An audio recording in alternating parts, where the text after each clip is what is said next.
Hey all, welcome back to the channel. Now you sort of caught me in a bit of a fizz here because I've got a job coming up and I need a roof rack, and I haven't had a lot of luck with all of the other options for roof racks that are available for L322.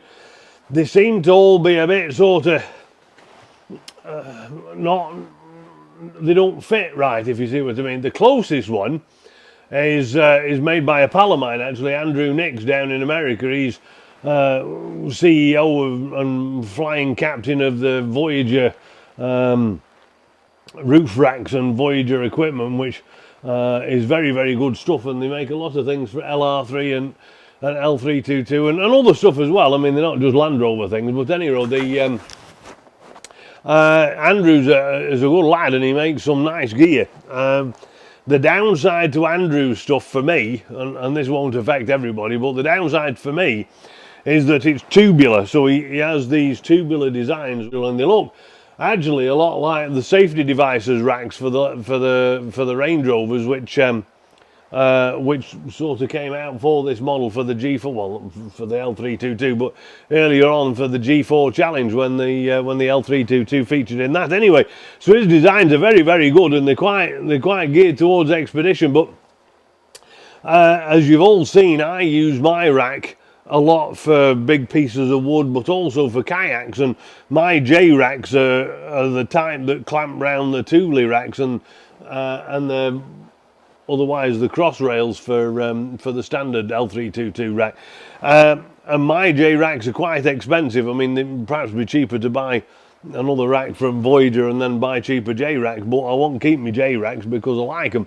And I've got a rack that I had on my Discovery, which I'm sure you've seen, and you've seen the video for the installation of that. Well, because the ARB rack doesn't fit very well, and because the front runner rack looks like an afterthought, and because the Rhino rack sort of the clamps aren't, nothing fits nicely. They haven't, like these Rhino racks and those sorts of folk, they've got the general idea, but they're sort of missing the style. They just plonk it on the top and have done. It's a very sort of utilitarian thing. Well, that's not my kind of bag, as you probably anticipate. I like things just to fit, and one of the things I like about that Discovery 5 roof rack and the roof rack on the Defender is that it fits. It fits so nicely and seamlessly with the vehicle itself, and so what I've been trying to do is come up with a way to fit the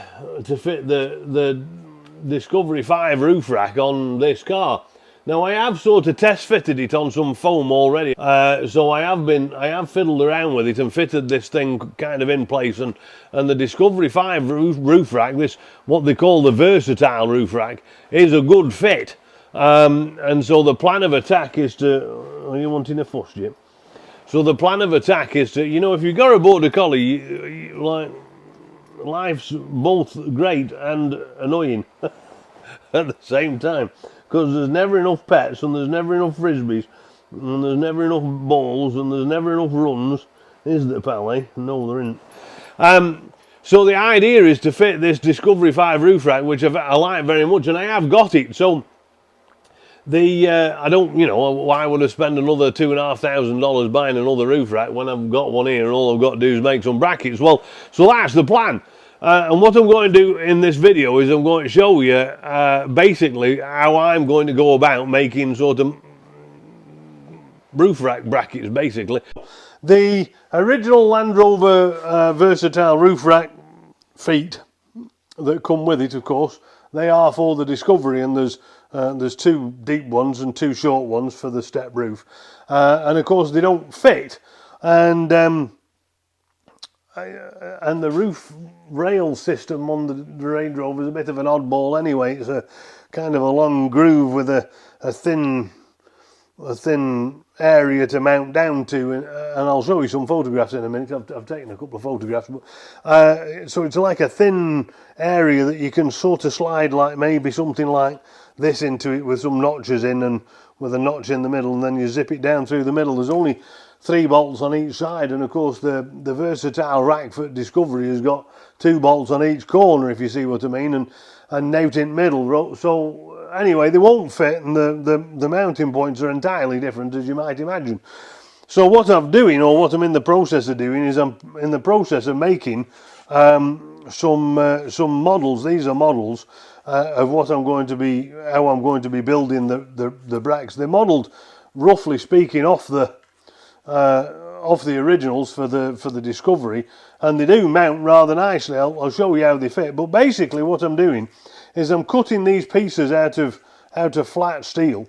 Well, out of flat steel. Well, I will be cutting them out of flat steel, but I'm currently cutting them out of like a special foam board, and I'm using the foam board because it allows you to sand it, but it also retains rigidity and it's a bit easier to work with than cardboard. Anyway, so what I'm doing is I'm cutting them all into flat sections, as you can see. I mean, it doesn't look much at the moment, does it? But these are all flat sections, and the point of these flat sections is that we can take this apart. It's only taped and tacked together with hot melt glue. And we can take these apart and cut these out with a plasma cutter out of 8th steel, you see. And then we weld it all up and offer it up and put some foam on it, and it'll, hopefully, by the time it's powder coated, it'll look proper. Anyway, these plates, they have a bit of a twist in them, and they've got some variation of shape, and that'll have to be adjusted manually. And then we weld these things on. But this, like the original, you would just... obviously it has to have the foot on it. We'll call this the foot. It has to have this foot on it, which drops down into the roof rail gutter, as you want, and then it'll screw all the way through with what I'm hoping will be like a wedge screw, a tapered screw head. You can see how what I've designed is not a lot far different than what Land Rover uses. The only distinction is that I haven't finished this piece here yet. I'm going to make another piece of moulding here to finish this piece a bit more nicely, a bit more like that, so it looks a bit something like. And I'm just in the process of making the rear ones. Now the rear ones are an altogether different piece of kit because they're the same height. As you can see, they offer the same height, depth as it were, so the roof rack runs sort of the same height off the roof. The difference is that because obviously the mounting brackets on the roof rack don't line up anywhere like, this one has to be longer, so that the foot that sits into the top of the Range Rover, into the top of the or the bottom of the roof rack, what the roof rack sits on, that has to be a lot longer, such that it can meet the screw holes, if you see what I mean, rather than making some more. Temporarily, I've just mounted it on in the centre with some foam blocks, so that it sort of sits about the right height, and I can do something with it. You can see it's got a spirit level on there, look, levelling it all up. But what we've done here is I've positioned it such that the wind deflector, if that's what you want to call it, this wind deflector just sits kind of like at the end. I'll just try and buck up, but you can see it kind of sits just sort of level with the start of the sunroof. And this Land Rover, the L322 is a bit different than the Discovery, because the Discovery's, and this is going to be quite tricky to show you, but when you open the Discovery sunroof, it pops up and then it goes back on itself and up. And those little feet you can see there, they're actually designed to sort of limit the window operation, the sunroof operation. But I don't have that problem because this sunroof disappears inside. Now, as it stands, there is enough room in there between the sunroof and that rail for the sunroof to open, and so when it tilts up, it opens up fine. But I'm going to end up moving a couple of these rails anyway, because the original placement of it left that particular rail where it was for purposes of opening the sunroof. So I'm just going to squeeze those up a bit, and you can do that by manipulating this screw here. There's a little bit of a you see that? Security torques here. That is the ability, you can undo that and you can slide them probably about 5 or 6 inches either way, really. But anyway, what I've come to show you here is this. So this is the gutter mount that you have on the Range Rovers, and the feet of the mount is designed to sit into this bit of the channel, and then this grub screw is removed, and that's what you screw the foot into. So this clippy plastic thing actually comes off, and it comes off quite easily, so be careful when you undo them that you can get them to close again without taking them off. Anyway, so that's how the roof rack looks, and you can see it doesn't look terrible, does it? Lighting's not great in here today, but it sort of looks like it's meant, and that's kind of what I wanted. I didn't want something that looked like it was a bit of an afterthought. And I'm a big fan of these versatile roof racks because I like a flat surface on my roof rack. Can you see there's no expedition edges on? And I like that because it allows me to mount my ladders, one of which you can see, if I can move the gimbal quickly enough, one of which you can see there, as well as my J-racks. And round bars like Voyager racks, they are a bit more challenging to mount things like a J-rack to, because of course the J-rack spins round. Now I'm just going to try and do this one-handed, and it's going to be a bit challenging, so sorry if our gimbal gets enrolled, but the plan is for this to have a foot on it, as you can see, and well, you can't see because it doesn't have it, but it would have the foot here, and the foot is the bit that I'm talking about that fits inside here, and then you screw straight through the pair of them, and then this, with its fancy angles on it, this sits roughly, he says, where's my end, roughly like that. Now when you look back at it, this is almost identical to the way that the black Discovery mounts sit, and you can see that it looks a bit odd, doesn't it, at the moment. And the back one, as you can see, what we have here at the back is that the mount for the roof rack is here, but the holes are about here, and so if you look, there's quite a big gap here, a big difference. And so what I've done is I've made, this is me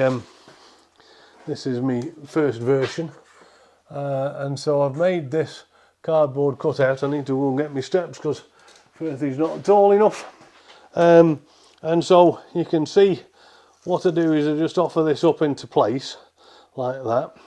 It's a slightly better fit, but by no reason other than it's just been made slightly different. And then you can see that the location holes that you have, or maybe you can't, which fit in here, these location holes do transit into the body of this piece, albeit on the end here. Now, all things being equal, the moment of force pushing down on here will only push this rack further down and pull up on this securing this fastener, which will be through here into the body of the car. So I don't expect that to be any cause of any difficulty, because the moment of force the leverage effect will be to pull up in here, but the seating will sit down on the roof here as normal. The only downside is that it won't be sat directly onto the central sort of foot that will be kind of somewhere about here, but we're not actually too far away. What I should say is that the versatile rack for the Discovery only has two mounting points. It has this one at the back, and then of course it has that one at the front. But the Range Rover has a secondary mounting point here, actually a third mounting point, and what I shall be doing is making another bracket, much like the Defender has, to mount here. So that's basically going to be a 3-position mount, one here, one in the middle, and then one at the front. And those should distribute the load nicely, taking the extra pressure away from this foot here, which isn't the best alignment. I've no idea how much this rack will hold, but it'll probably hold more than the roof bars that would have been on the Range Rover, the cross rail, sorry, that would have been over on the original roof rack, in terms of load distribution and that sort of thing. So anyway, that's basically that's the plan. I've got to make 4 of these, one for each side, and then you know, another 2 for the front and then 2 middle ones, and then that's basically how it's going to go. Okay, so what I have is I've got a large sheet of material from which I cut these pieces out. So this is the material I'm using. It is a kind of a sort of a paper lined foam, and it's got this like a squishy foam on the inside, and it kind of makes it rigid. You can break it, but once you do so, it sort of wants to spring back, and you only end up with a kind of a divot in the middle. So what I do, of course, is I've just taken the measurement off the other one, and this is the rough drawing outline of the other one, and then I've measured this to fit this piece, and it's going to mount something roughly a bit like that, I suppose, and be angled slightly down. And then these lines here, I'll get the other one and I'll show you how that works.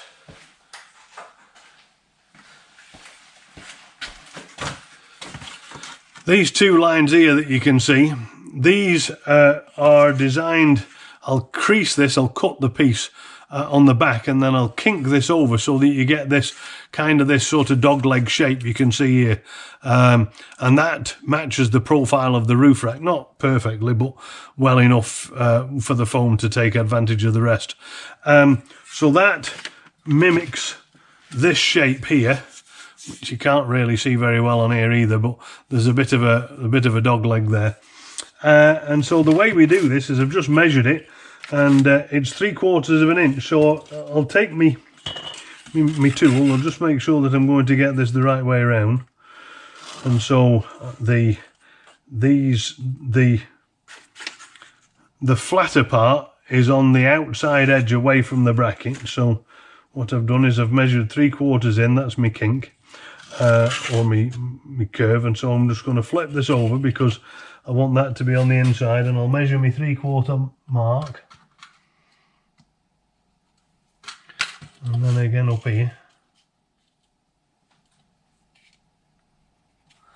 and then I'll just make a cut along here, and that will allow me to bend this piece of foam board. Now if you press too hard, you'll cut through both pieces of foam, and you don't want to cut through both pieces of the outer material, and you don't want to do that. You want to kind of leave it a bit like cutting drywall, really, if that's your kind of thing. And so you'll notice I've not gone through here, it's just gone a little bit in, and as I kink it, it'll just break like drywall will, and then that's how it goes. And what I do then, to hold the shape, I then get a piece of tape like this. Oh, actually, before I do this, now you won't have this problem if you buy it, but I've got overspray on mine from some of the spraying job that I've done. Now, you're not actually wanting the tape to do much in the way of load bearing. It's only there really to hold the shape of the it's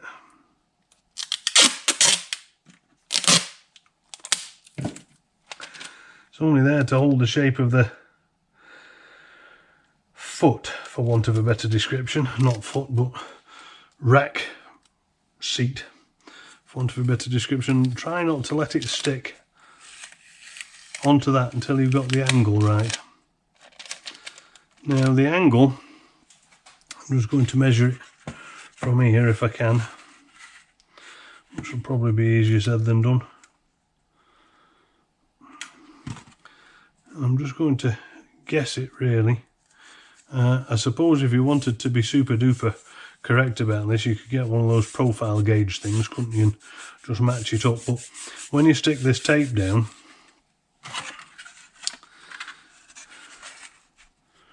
look at that, that's spot on, that. Yeah, spot on. Okay, so that's roughly how that's done. And if you did choose to use a profile gauge, obviously that would get rid of that problem of the inaccuracies, were there any. Just cut the rest of that tape off.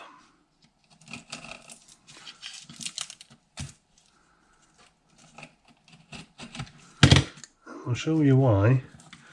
because when we put this together, we're going to want to glue it, and the glue will stick to the tape, but it won't then stick to the what's underneath it, if you see what I'm saying. So now, one of the nice things about this foam is you'll see these radiuses, that radius that I've just put on there on the tape. Well, you can use the same technique to put a radius on the foam. So here's your, well, let's imagine you've got a radius. That's not a very good radius, is it? I'll put a radius like that. And so what you can do is you can sort of stick the knife into the table, and then you can move the material underneath it a little bit, and that allows you to make quite a good approximation to the shape.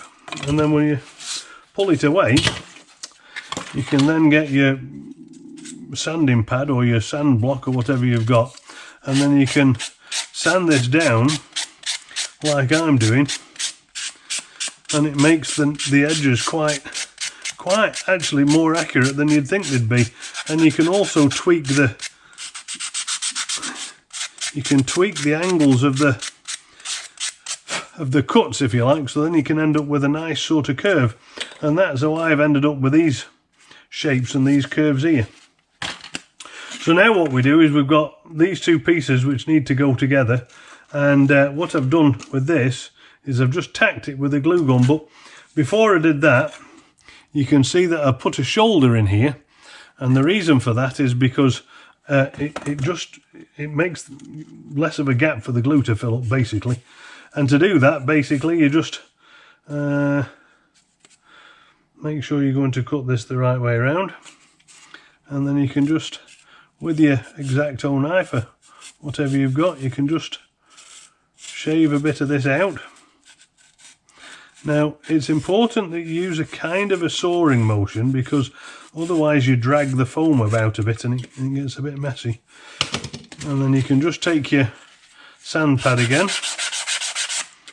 and tidy that foam edge up so that it's not got any sharp bits on it. Well, not sharp, but any bits that are poking out. And make sure that your line's relatively even, and that will now allow me to get a good edge on there. Can you see? And then what we'll do is we'll glue that together. This is just a regular crafty hot, glue gun thing, or whatever they want to call it, hot gun or hot melt gun or whatever you want to call them. There's nothing very technical about it, actually. It's my kids. So I've stolen that off them temporarily.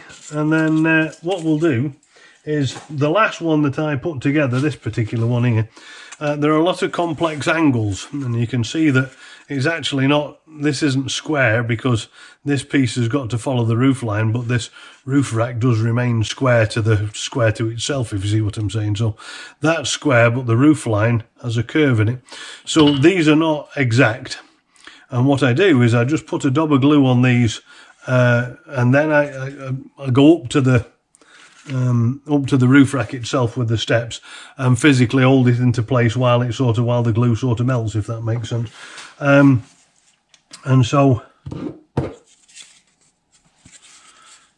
I just put a little dab of glue on, or I will do when it gets hot, and roughly hold that into shape. Now, it's not, when you look at this, it's any kind of angle you like. These aren't square, and this isn't square to that either, and it's sort of any amount of shape, really. They're a complex affair, and I can see why Land Rover cast them. I mean, they're a nightmare to sort of weld together. But so you just squidge a bit of this hot melt glue on, and then shove it into the edge here, and then I'll take this directly up to the car and hold it into place to make sure I get the right shape. Right, now the outer's gone off, I'm just trying to hold this in shape because it's not very firm yet. I'll just run another couple of dobs on the inside, and that should allow it to fix in roughly the right position.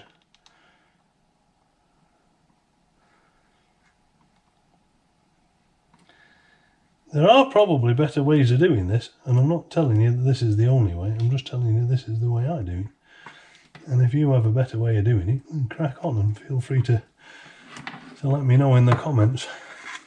Right, now that's very roughly got the right shape, but when you set it down, be mindful that the glue is still tacky, or let me rephrase that, don't set it down until the glue's gone off, because the gravity of the part, gravity will act on this little piece here and it will sort of sag over time. So I'm just going to hold it now, as I am doing, by hand until such time as I think the glue has gone hard enough that it's going to hold its shape. And you can tweak this actual final shape when you add in this end piece. So this end piece is cut to perfectly match the shape. It's not a perfect cardboard cut, but it's good enough that we can make a metal version out of it and then tweak the metal version. And that again can be tweaked a little bit while the weld is just tacked in place. And so basically that's that, and I'm going to leave this stretched a little bit by means of something or other. There we go. And then what I'm going to do is I'm going to roughly make this little piece here, and I'll show you how I do that. I wonder if I've got a piece that'll like just the right size. Perhaps I have, perhaps I haven't.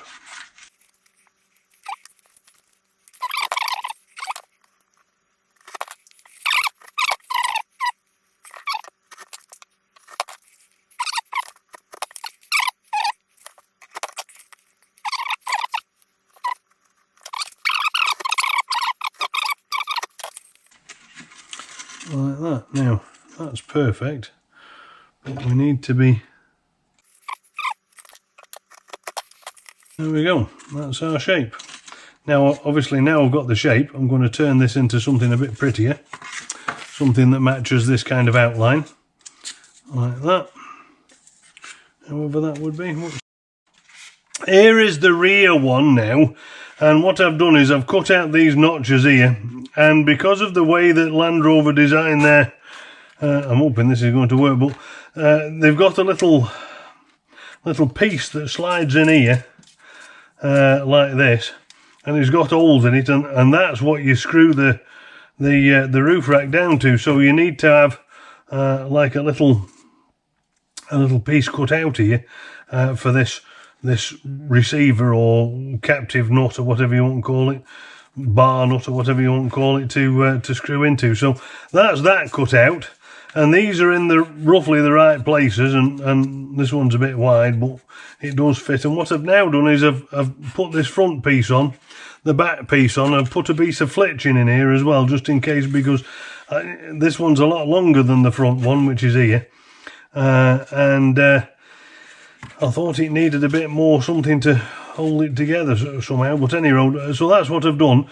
And this is my attempt at making a foot. Now it's only this is made out of these 1/8 pieces of things, and it's roughly 3/8 is that gap in there, and this just slides in nicely. So that slots in, and then the roof rack slots down to it, and pretty much that's it really. I've done the one on the front as well, look. So it's got its piece on. These were a bugger to try and find the centre, because once you put this in, of course, you can't see down into hole. Now, with these Range Rovers, this is the clip that holds everything into that covers the little thing, and they're very nice. But unfortunately, you can't get them out without breaking them. And I've glued this one back together before I realised that I couldn't put it back. Couldn't put it back together. So I've fixed it and I've made it all good again, but of course I can't use it. So I suppose that's what it is. Once you've taken these out, they're kind of done. Anyway, so that's that. This is this piece. I'm going to just get you the gimbal now, and I'll show you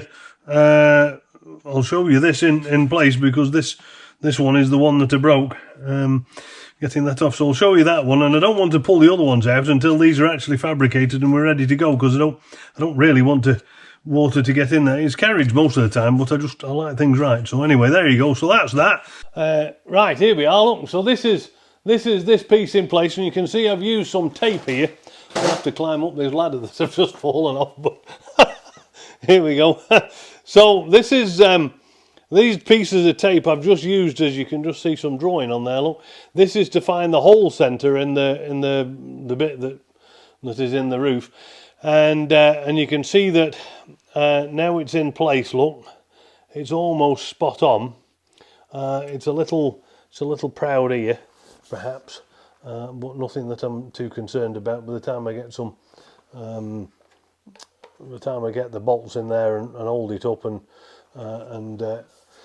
this piece of foam, of course, is straight, or roughly straight, but the roof has a curve into it, so that's part of the reason. So we'll give this piece a bit of a twist